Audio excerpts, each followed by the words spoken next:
Dubai বা সংযুক্ত আরব আমিরাতের ইউএই বর্তমান পরিস্থিতি এবং ভিসা সংক্রান্ত আজকের 10ই এপ্রিল 2026 সর্বশেষ আপডেটগুলো নিচে তুলে ধরা হলো।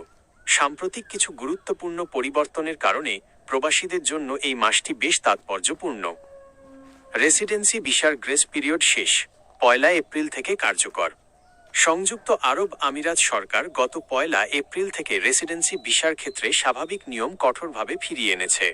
নতুন নিয়ম: গত কয়েক মাস আঞ্চলিক পরিস্থিতির কারণে যাদের ভিসার মেয়াদ শেষ হয়েছিল তাদের জন্য বিশেষ সুযোগ ছিল, কিন্তু 1 এপ্রিল 2026 থেকে সেই সুবিধা বন্ধ হয়ে গেছে। এখন বৈধ রেসিডেন্সি ভিসা বা আমিরাত আইডি ছাড়া কেউ দেশটিতে প্রবেশ করতে পারবেন না। ভ্রমণ সতর্কবার্তা: এয়ারপোর্টগুলোতে এখন কঠোরভাবে চেক করা হচ্ছে। যাদের ভিসার মেয়াদ শেষ তাদের ফ্লাইটে বোর্ডিং করতে দেওয়া হচ্ছে না।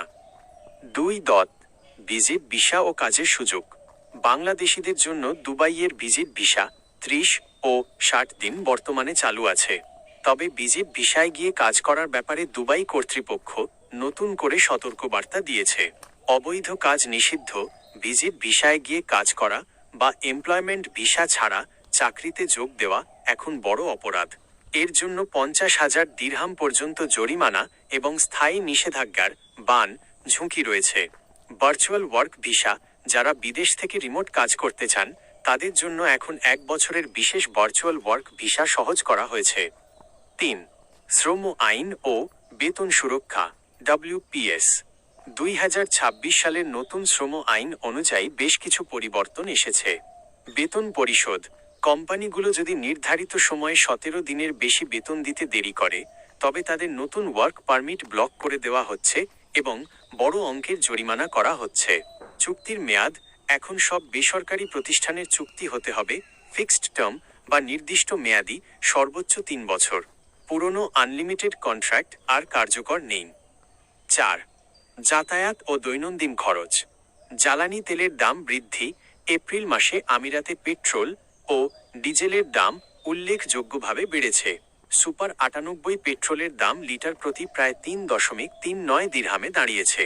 ড্রাইভারলেস ট্যাক্সি: দুবাইয়ের রাস্তায় এখন 100টিরও বেশি চালকবিহীন অটোনোমাস ট্যাক্সি চালু হয়েছে, যা সাধারণ মানুষ অ্যাপের মাধ্যমে ব্যবহার করতে পারছেন।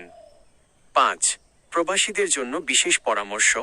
ওভারস্টে জরিমানা: আঞ্চলিক ফ্লাইট সমস্যার কারণে যারা আটকে পড়েছিলেন তাদের জন্য সরকার জরিমানা মওকুফ করেছিল।